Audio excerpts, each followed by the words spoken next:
Hi guys! Welcome back to my channel. For today's video, gagawa tayo ng steam rice cake or mas kilala sa tawag na puto. Start na tayo. Samahan niyo ako. Tara! So, kailangan natin ng mixing bowl and 1 piece egg. So, magka-crack lang tayo ng isang pirasong itlog dito sa ating mixing bowl. So, gamit ang wire whisk, batihin muna natin itong isang pirasong itlog dito sa ating mixing bowl.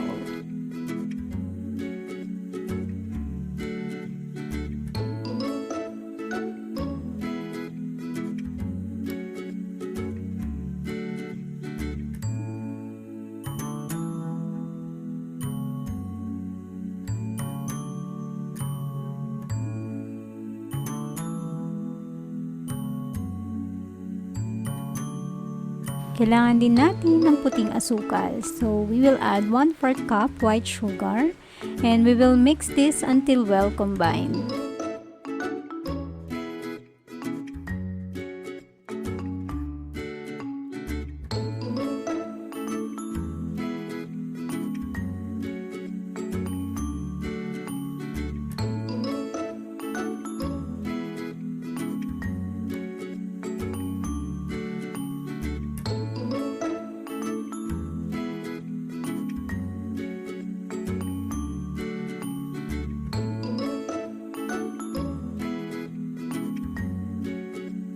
Maglalagay din tayo ng 1/2 cup evaporated milk.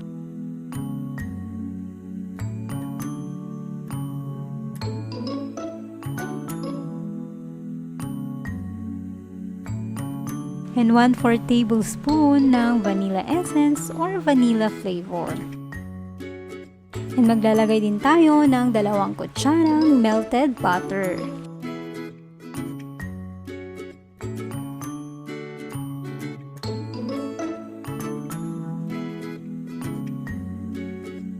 And haluin lang natin.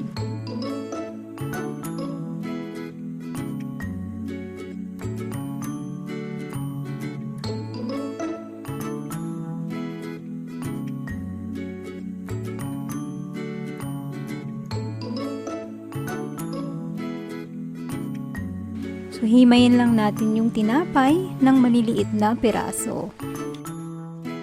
Or mas okay kung gagamit kayo ng blender. So, wala kasi akong blender ngayon.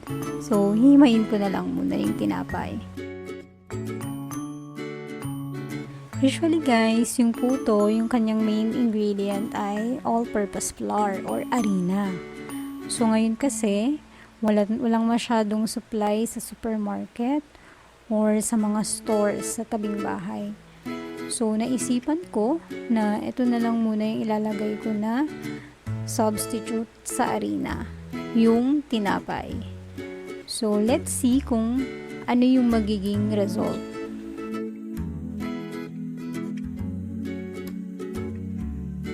So, hayaan lang muna natin na ma-absorb ng loaf bread yung liquid mixture.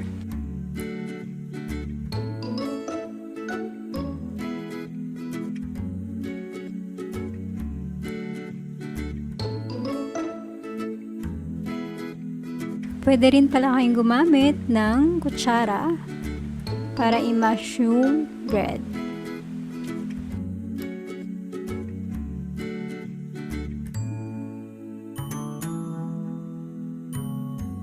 Kuha lang tayo ng strainer at strain lang natin yung mixture. So, para matanggal yung mga buo-buo.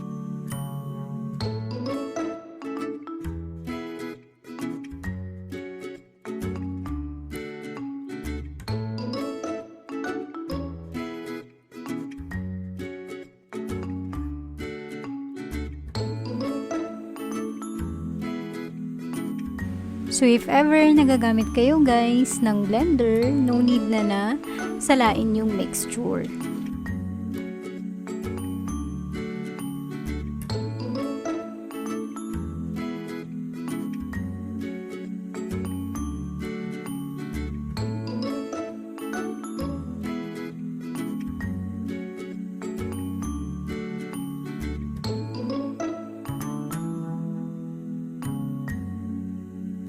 So, ito yung consistency na kailangan natin. So, kapag ganito na, pwede na ito.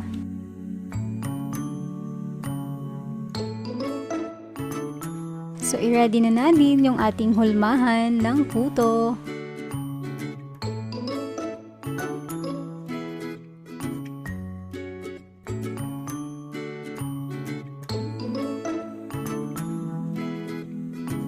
And papahiran lang natin yung ating hulmahan ng melted butter.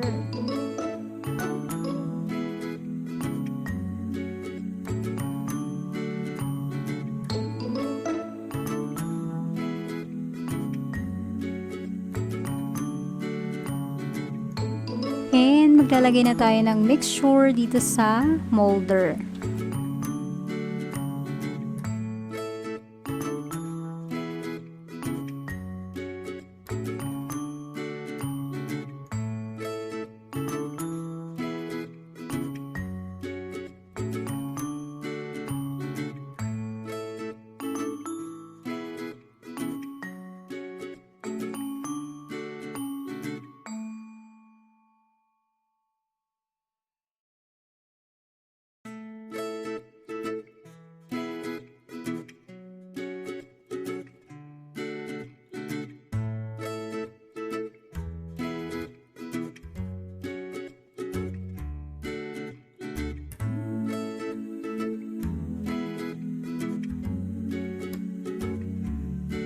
Maglalagay lang tayo dito ng keso.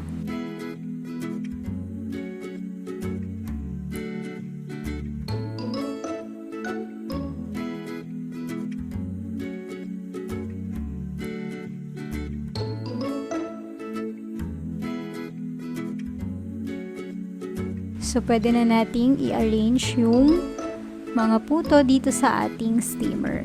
So, ang gamit ko ay rice cooker steamer. So, habang ina-arrange natin yung mga puto sa steamer pot, pwede na nating i-ready yung steamer. Lalagyan lang natin ito ng water and antayin natin kumulo yung tubig. Ayan, kapag kumulo na yung tubig, pwede na nating ilagay yung in-arrange nating puto sa steamer pot. Takpan lang natin and we'll steam this for about 10 minutes. After 10 minutes, ready na to. Tanggalin na natin. And antayin muna natin na mag-cool down bago natin tanggalin sa molder yung puto.